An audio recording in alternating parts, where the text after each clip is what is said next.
Hi friends, last వీడియోలో బాలకాండ, అయోధ్యకాండ, అరణ్యకాండ ఈ 3 కాండల యొక్క ఇంట్రడక్షన్ చూసాం. ఈ వీడియోలో మనం మిగతా 4 కాండల యొక్క ఇంట్రడక్షన్ చూద్దాం.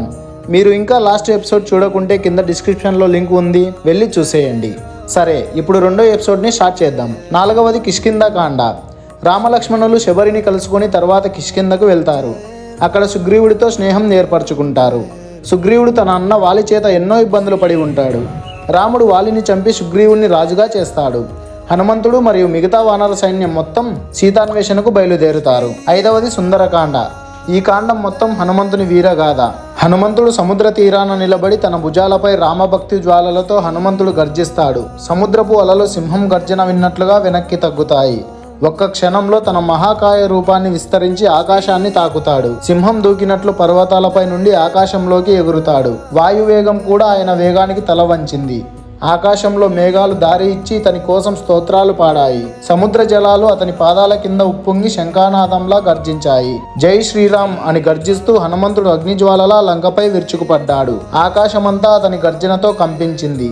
దేవతలు భక్తితో నమస్కరించారు. సముద్రంలోని మహాకాయ నాగాలు అతన్ని చూసి భయంతో లోతుల్లోకి దాక్కున్నాయి.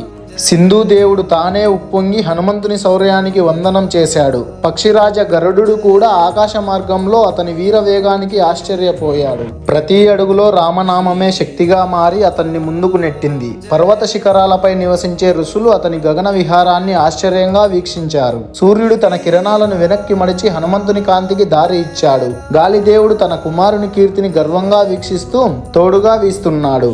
యోధిని రూపంలో భక్తుని హృదయంలో హనుమంతుడు లంక దిశగా దూసుకుపోయాడు. అశోకవనంలో సీతాదేవిని కనుగొంటాడు. రాముని ఉంగరం సీతాదేవికి ఇస్తాడు. సీతాదేవికి ధైర్యం చెప్పి రావణుడిని హెచ్చరిస్తాడు.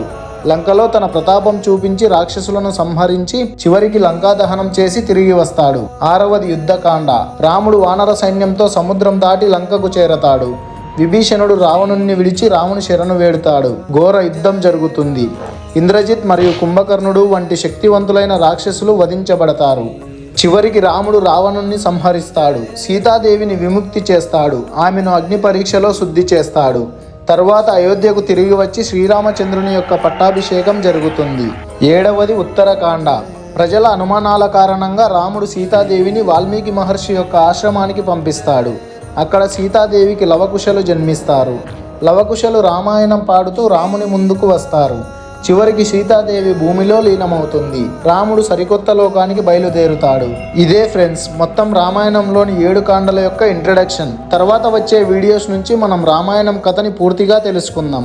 ప్రతి ఎపిసోడ్లో మంచి ఇంట్రెస్టింగ్ విషయాలు, మన పురాణ మహాకావ్యమైన రామాయణం గురించి డీటెయిల్గా తెలుసుకుందాం. ఈ వీడియో మీకు నచ్చినట్లయితే లైక్, షేర్ చేసి నెక్స్ట్ వచ్చే ఎపిసోడ్ మిస్ అవ్వకూడదు అనుకుంటే మన ASKK యానిమేషన్స్ ఛానల్ని సబ్స్క్రైబ్ చేసి బెల్ ఐకాన్ ఆన్ చేయండి. Okay, bye friends. నెక్స్ట్ ఎపిసోడ్లో మళ్ళీ కలుద్దాం.